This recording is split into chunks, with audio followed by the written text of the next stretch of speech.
गोपाल के परिवार में उसके दो बेटे साहिल और अनुराग, एक बेटी कांता और पत्नी रोशनी के साथ साथ एक बहू भी थी, नेहा।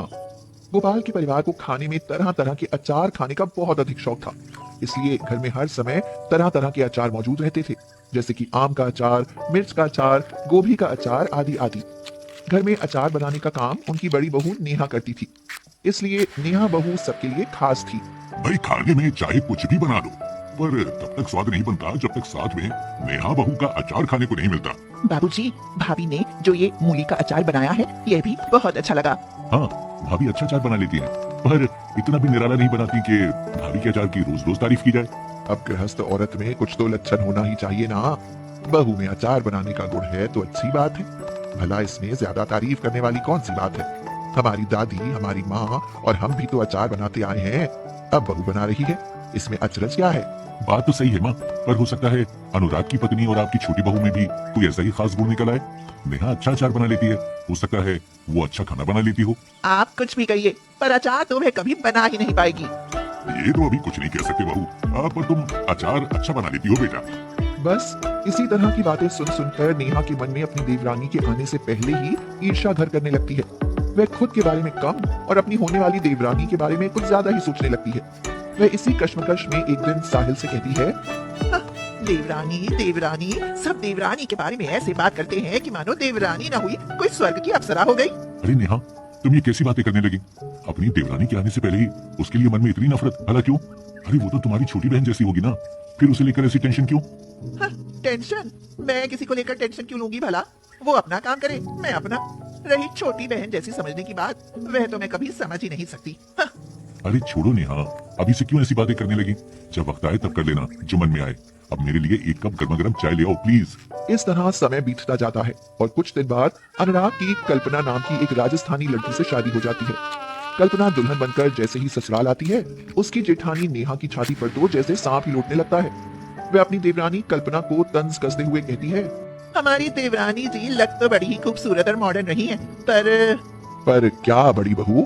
पर मम्मी जी, घर गृहस्थी के कोई लक्षण भी हैं इसे या नहीं, ये तो बाद में ही पता चलेगा ना। बस कर, आते ही जलन मत दिखा। देवरानी है तेरी, थोड़ी प्यार से पेश आ। छोटी बहू, इसकी बात को दिल पर मत लेना बेटी, थोड़ी बड़बोली है ये।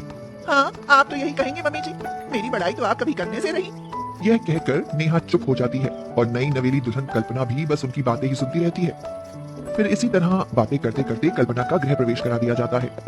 कल्पना जैसे ही अंदर आती है, रोशनी की रिश्तेदारी और पड़ोस की कुछ मुंह लगी औरतें कल्पना को घेर कर खड़ी हो जाती हैं। कल्पना की खूबसूरती और मन को मोहने वाला अंदाज देखकर सभी उसकी बड़ाई करने में लग जाती हैं। रोशनी बहन, माना तेरी बड़ी भी सुंदर है, पर ये छोटी बहू तो उससे भी सुंदर है। मैं तो कहूँ हजारों लाखों में एक है तेरी छोटी बहू। तेरे मुंह में घी शक्कर सुषमा बहन, बहू तो मेरी अप्सरा सी है। ठीक कहा बहन रोशनी, बहू है तो चांद का टुकड़ा, पर घर के कामकाज में भी निपुण है। हाँ बिल्कुल है, मेरी बड़ी बहू की तरह गुणवती है बहन। रहने दो ना मम्मी जी, ऐसी भी छोटी बड़ाई ठीक नहीं। पहले देवरानी के कामकाज करने का ढंग तो देख लो। तू चुप कर बड़ी बहू, मैंने कोई धूप में बाल सफेद तो किए नहीं है। अच्छे बुरे का पूरा अनुभव है मुझे, मैंने यह सब देख कर ही रिश्ता लिया है, समझी? यह सुनकर नेहा बहू को तो जैसे सांप ही सूंघ जाता है। वह कल्पना को लेकर कुछ और कहने की हिम्मत नहीं कर पाती। वैसे भी वह अच्छे से जानती थी कि सबके सामने कुछ और बोला तो सास की कुछ ज्यादा ही सुननी पड़ सकती है, इसलिए वह चुपचाप वहां से खिसक कर घर के और काम देखने लगती है। फिर अगले दिन कल्पना अपनी पहली रसोई बनाती है। कल्पना तरह तरह के पकवान बनाने के साथ साथ पापड़ और कटहल का अचार भी खाने में शामिल करती है, जो सबको बहुत पसंद आता है। अरे वाह, खाना तो बहू ने जायकेदार बनाया है भाई, ऊपर से कटहल का अचार और पापड़, इसका तो जवाब ही नहीं। कटहल का अचार तो बहुत स्वादिष्ट बना है, बहू जरूर तुम्हारी माँ ने बनाया होगा। नहीं माँ जी, ये अचार तो मैंने अपने हाथों से बनाया है। ये तो बहुत अच्छी बात हुई भाई, हमें तरह तरह के अचार खाने का शौक है, और नेहा की तरह कल्पना को भी अच्छा अचार बनाना आता है। इसे अचार बनाना तो जरूर आता होगा, पर मेरे जैसा अचार तो देवरानी कभी बना ही नहीं पाएगी। हाँ, रहने दे बड़ी बहू, इतना घमंड करना भी ठीक नहीं। बेचारी नेहा, उसे अपने अचार बनाने पर बहुत घमंड था और उसी के कारण उसे घर में सबकी तारीफ मिलती थी, मगर कल्पना के आने से तो वह भी खतरे में पड़ गई थी, इसलिए उसके मन में कल्पना के प्रति जलन और अधिक बढ़ जाती है। छोटी बहू भी अचार बनाती है, अरे लाख कोशिश करेगी ना तब भी मुझसे स्वादिष्ट अचार तो कभी बना ही नहीं पाएगी, और बनाती भी होगी तो मैं बनाने ही कहा दूंगी। इस तरह नेहा शुरू में ही अपनी देवरानी से जलने लगती है और अपने घमंड को बनाए रखने के लिए हमेशा उसे नीचा दिखाने का मौका ढूंढने लगती है। एक दिन कल्पना छोले भटूरे बनाती है तो कांता उससे कहती है, भाभी छोले भटूरे तो अच्छे हैं, पर इनके साथ मिर्च का अचार और होता तो मजा आ जाता। बात तो कांता ने बिल्कुल सही कही है। मिर्च का अचार खाने का मन तो मेरा भी है। कल्पना बहू, तेरे मायके में तो मिर्च का अचार कुछ ज्यादा ही खाते हैं। क्या तुझे मिर्च का अचार बनाना आता है? हाँ माँ जी, आता है। तो फिर ठीक, राजस्थानी स्वाद वाला मिर्च का अचार बना देना। अरे इससे क्यों कष्ट देती हो मम्मी जी, मैं हूँ ना, मैं बना दूंगी मिर्च का अचार। ना ना बड़ी बहू, मिर्च का अचार तो राजस्थानी बहू को ही बनाने दो। आखिर देखे तो इसके हाथ में कितना जश है। सास की यह बात सुनकर नेहा को थोड़ी देर के लिए तो बुरा लगता है, मगर फिर वह मनी मन खुश होकर मुंह बनाते हुए कहती है, हाँ, मिर्च का अचार तो राजस्थानी बहू को ही बनाने दो। चलो अच्छा है, अचार अच्छा ना बना तो खुद ही सबकी नजरों में गिर जाएगी और फिर यही सास कहेगी, बड़ी बहू, ओ बड़ी बहू, मिर्च का अचार तो तू ही बनाया कर। तब क्या इज्जत रहेगी इस राजस्थानी बहू की। हाँ। मगर नेहा जैसा सोचती है वैसा कुछ होता ही नहीं है। कल्पना मिर्च का अचार बनाती है तो उसका स्वाद चखकर सब हैरान ही रह जाते हैं। तीखी मिर्च का अचार, उसमें जरा भी तीखापन नहीं, ऊपर से लाजवाब स्वाद। सब इस अचार के लिए कल्पना की तारीफ करने लगते हैं। अरे तुझे मान गए छोटी बहू, मान गए। तूने जो मिर्च का अचार बनाया है, शायद ही ऐसा अचार कोई और बना सकता हो। वाह क्या स्वाद है। अरे वाह भाई वाह, छोटी बहू तो अचार बनाने में बड़ी बहू से भी 4 कदम आगे निकली। मैं तो कहती हूँ दोनों भाभी मिलकर अचार बनाने की फैक्ट्री लगा लो, तुम्हारा बनाया अचार लोगों को खूब पसंद आएगा। और कल्पना का बनाया ये मिर्च का अचार खाकर तो लोग उंगलियां चाटते रह जाएंगे। क्यों भाभी, अब तो मान गई ना कि तुम्हारी देवरानी तुमसे भी अच्छा अचार बना लेती है। उन लोगों के मुंह से कल्पना की इतनी सारी तारीफ सुनकर नेहा तो जैसे जल भुनकर ही रह जाती है। साथ ही उसे सब घर वालों पर बहुत गुस्सा आता है। इसी कारण वह मन ही मन बड़बड़ाने लगती है। देखो तो सब इस राजस्थानी बहू की कैसे बड़ाई कर रहे हैं, और इस जोरू के गुलाम देवर जी को तो देखो मुझ पर कैसी बोली मार रहा है। पर मैं भी नेहा हूँ, नेहा, अपनी जिद की पक्की।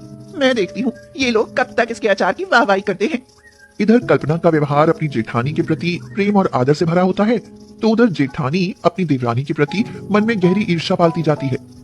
एक दिन पड़ोस से सुषमा उनके घर आती है और नेहा से कहती है, अरे बड़ी बहू, सुना है राजस्थानी बहू ने बड़ा ही स्वादिष्ट मिर्च का अचार बनाया है। आप भी किन की बातों में आ गई काकी, अचार वचार तो कुछ खास नहीं है, इन लोगों ने बेकार प्रचार कर रखा है। मैं तो कहती हूँ उसे चखना भी मत, मुंह खराब हो जाएगा।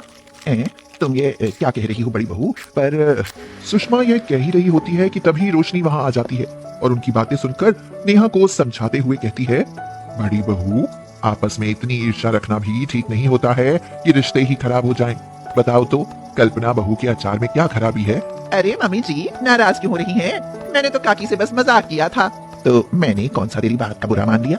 मिर्च का अचार तो मैं चखकर जरूर देखूंगी। हाँ हाँ, क्यों नहीं सुषमा बहन, बहू ने बहुत अच्छा अचार बनाया है, खाओगी तो खुश हो जाओगी। कल्पना बहू, अपनी काकी के लिए थोड़ा मिर्ची वाला अचार तो लाना। रोशनी के यह कहने पर कल्पना उसे अचार लाकर देती है और सुषमा उसे अपने घर लेकर जाती है। फिर सुषमा और उसका परिवार जब राजस्थानी बहू का बनाया मिर्च का अचार खाकर देखता है तो अचार उन्हें सचमुच बहुत पसंद आता है और वे भी राजस्थानी बहू के मिर्च अचार की बड़ाई करने लगते हैं। राजस्थानी बहू ने तो बड़े गजब का मिर्च का अचार बनाया है। क्यों जी, मैंने ठीक कहा ना? जी बिल्कुल ठीक कहा। ऐसा अचार तो मार्केट में भी नहीं मिलता है। मैं तो कहता हूँ 1-2 किलो ऐसा अचार उनसे तुम भी बनवा लो। मैं भी यही सोच रही हूँ, बहुत अच्छा अचार बनाती है राजस्थानी बहू। इस तरह राजस्थानी बहू का मिर्च का अचार एक और घर की पसंद बन जाता है और सुषमा राजस्थानी बहू से अपने घर के लिए अचार बनवा लेती है। कुछ दिन बाद पड़ोस के कई और घरों में भी उसके मिर्च अचार की चर्चा होने लगती है और लोगों को राजस्थानी बहू और लोग राजस्थानी बहू को पैसे देकर मिर्च का अचार बनवाने लगते हैं। यह देख नेहा को कल्पना से और अधिक ईर्ष्या होने लगती है और वह कुछ ऐसा करने की सोचने लगती है जिससे कि कल्पना का मिर्च का अचार कोई भी पसंद ना करे और पड़ोस में भी उसकी बेइज्जती हो जाए। बस इस देवरानी की और अधिक तारीफ नहीं देखी जाती है, अब तो इसका कुछ करना ही पड़ेगा। बस यही सोचकर वह मौके की ताक में रहने लगती है और एक दिन जैसे ही कल्पना अचार बनाकर तैयार करती है, वह मौका पाकर उसके अचार में ढेर सारा नमक तथा गैर जरूरी मसाले मिला देती है। फिर जैसे ही लोग उस मिर्च के अचार को खाते हैं, उन सबको कल्पना पर गुस्सा आने लगता है। अरे ये देखो, आपकी बहू ने कैसा खराब अचार बनाया, पूरा नमक और बेकार के मसाले भर दिए हैं इसमें। हाँ भैया, पैसे देकर अचार बनवाते हैं, कोई मुफ्त में थोड़ी ना बनवाते हैं। हमारे नुकसान की पूरी भरपाई करनी पड़ेगी भाभी। कोई बात नहीं भाई, हम नुकसान भर देंगे। कल्पना यह सब देखकर हैरान और परेशान हो उठती है और रोते हुए रोशनी से कहती है, माँ जी, मैंने तो अचार बनाने में कोई कमी नहीं छोड़ी थी, फिर यह खराब कैसे बन गया? यह तो मैं कैसे बताऊं बहू, पर कुछ तो गड़बड़ जरूर हुई है। अरे मम्मी जी, अब भी मान लो मेरी बात। इस कल्पना को अचार बनाना नहीं आता। इसने तो बेइज्जती भी कराई और नुकसान भी। पर बड़ी बहू, पहले तो इसके अचार में कोई कमी नहीं निकली, फिर अब अचानक ऐसा क्या हुआ? ये मैं क्या जानूं मम्मी जी। यह कहकर नेहा मन ही मन अपनी चाल के सफल होने पर बहुत खुश होती है और सोचती है, चलो बन गई बात। अब तो देवरानी कभी मिर्च का अचार बनाने का नाम ही नहीं लेंगी और मम्मी जी मुझसे ही अचार बनाने के लिए मिन्नतें करेंगी। हाँ, यह सोचकर नेहा तो बहुत खुश होती है, मगर रोशनी उसकी बातों से समझ जाती है कि जरूर इस करतूत के पीछे नेहा का ही हाथ है। इसलिए वह नेहा को परखने का फैसला करती है और कल्पना से फिर मिर्च का अचार बनाने को कहती है। अरे छोटी बहू, पड़ोसी कुछ भी कहे, पर मुझे पूरा यकीन है कि तू मिर्च का बहुत अच्छा अचार बनाती है। मैंने तुझसे 5 किलो अचार और बनवाना है। रहने दो ना माँ जी, मुझे अचार नहीं बनाना। कल्पना ठीक कहती है मम्मी जी। जब इस बेचारी से अचार नहीं बनता तो इसकी और अधिक किरकिरी करने पर क्यों तुली हो। तू चुप कर बड़ी बहू, मेरे बड़े भाई ने बहू के हाथ का अचार बनाने के लिए कहा है। यह अचार तो इसे बनाना ही पड़ेगा। तो ठीक है, मैं क्या मना करती हूँ मम्मी जी, बनवा लो। पर होनी देवरानी की बेइज्जती ही है। हाँ, जो होगा देखा जाएगा बड़ी बहू, उसकी चिंता तू ना कर। यह कहकर रोशनी बड़ी बहू का मुंह बंद कर देती है और फिर कल्पना मतलब राजस्थानी बहू को फिर मिर्च का अचार बनाने के लिए प्रेरित करती है। फिर पहले की तरह कल्पना अचार बनाती है और नेहा मौका पाकर फिर से उसका अचार खराब करने की कोशिश करने की सोचती है। मेरी प्यारी देवरानी जैसे पहले बेइज्जत हुई अब भी वैसे ही बेइज्जत होगी। मतलब मेरे जैसी जेठानी के होते इज्जत पा भी कैसे सकती है। यही सोचकर नेहा बेचारी कल्पना के मिर्च अचार को फिर से खराब करने की कोशिश करती है, मगर इस बार वह रंगे हाथों पकड़ी जाती है, क्योंकि इस बार अचार किसी के बनवाने पर नहीं बनवाया गया था। वह तो नेहा की सच्चाई परखने के लिए बनवाया गया था। नेहा जितनी चालाक थी, रोशनी उतनी ही सयानी। जैसे ही नेहा अचार खराब करने की कोशिश करती है, सारा परिवार उसके सामने आ खड़ा होता है और रोशनी कहती है, घमंडी ईर्ष्यालु, तुझे शर्म नहीं आती यह सब करते? तू क्या समझती है कि तेरी ईर्ष्या को हम नहीं समझते हैं? हमें तुझ पर शक तो पहले से ही था और अब तो मैंने अपनी आंखों से देख लिया है। बहू, तेरी इस करतूत पर बहुत दुख हुआ। भला कोई अपनों से भी ऐसा बैर रखता है? अब तो तू हमारे परिवार में रहने के भी लायक नहीं रही। घिन होने लगी है तुझसे। ये तुमने बहुत बुरा किया नेहा। क्या तुम इतना भी ना समझ सके कि घमंड, ईर्ष्या और बैर से रिश्ते खराब होते हैं, अपने गैर बन जाते हैं और परिवार टूट जाते हैं। अब तुम इस घर में नहीं रह सकती, अभी के भी निकल जाओ। यह सुनकर नेहा को लगने लगता है कि उसने जलन और बैर में बहुत बड़ी गलती कर दी। बस इसके साथ ही उसे अपनी गलती का एहसास होने लगता है और उसकी आंखों में से आंसू फूट पड़ते हैं। वह कल्पना के साथ साथ सबसे माफी मांगने लगती है। फिर सबके ना चाहते हुए भी कल्पना के कहने पर उसे माफ कर देते हैं और उस दिन के बाद नेहा कल्पना से ईर्ष्या और बैर रखना छोड़ देती है और वे दोनों सचमुच सगी बहनों की तरह रहने लगती हैं।